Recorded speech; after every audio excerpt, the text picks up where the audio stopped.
अब म पहिला गरेर देखाउँछु। जस्तै आज हामी कोटको बारेमा एडभर्टाइजिङ गर्दैछौँ होइन। कोटको कति मेम्बरीमा रहन्छ अनि त्यो क्यामेरातिर नहेर्ने। अनि यो कोटको बारेमा हामीले जनताहरूलाई पुरा सुनाउनु पर्यो होइन। जनताहरूलाई सुनाउनु पर्यो। अब हामीले त हाम्रोलाई बुझेका छौँ, तर जनताहरूलाई सुनाउनको लागि अब कसरी यसलाई एडभर्टाइजिङ गर्ने, कसरी देखाउने भन्ने हुन्छ होइन।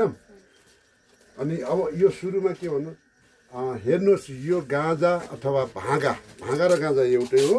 त्यो गाँजाबाट बनेको यो एउटा कोट हो। हामीले यो कोट यति राम्रो बनाएका छौँ। यसको भित्र पनि गाँजाकै कपडा राखेका छौँ, बाहिरी पनि गाँजाकै कपडा राखेका छौँ। तपाईँहरूले कुनैले पनि यो चाहिँ सङ्कोच नगर्नु होला। र अब यो एकदम सिलाइ पनि बलियो धागोबाट सिलाइ गरेका छौँ। र यो चाहिँ बुढेसकालमा जब मान्छेहरू तपाईँको खाएको पचाउँदैनन् तर लाएको त पचाउँछन्, त लाउन त सक्नुहुन्छ भन्ने कुरोहरू तपाईँले सोच्नुपर्ने हुन्छ। त्यसैले आउने दिनदेखि यो गणेश हेमको लुगा चाहिँ लगाउनु होला। एकदमै राम्रो छ है, कम्फर्ट छ, लाउँदाखेरि पनि राम्रो छ। ल अब यहाँबाट सल्लक्क आएर हेर्नु ल। ल एकवटा सुरु हुन्छ है। ल पहिलो कस्तो हुन्छ भन्ने कुरो म देखाउँछु नि। ल भन, जे मन लाग्यो त्यो भन, दुख उड्नु मानेर।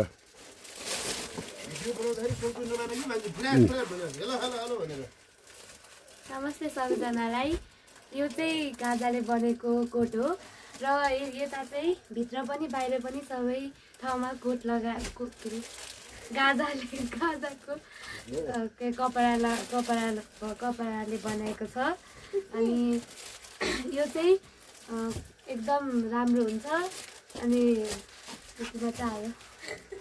ल ल ल ल ल दोस्रो ट्रिपमा पनि लाज मानेर न आएन के भन्ने आएन है।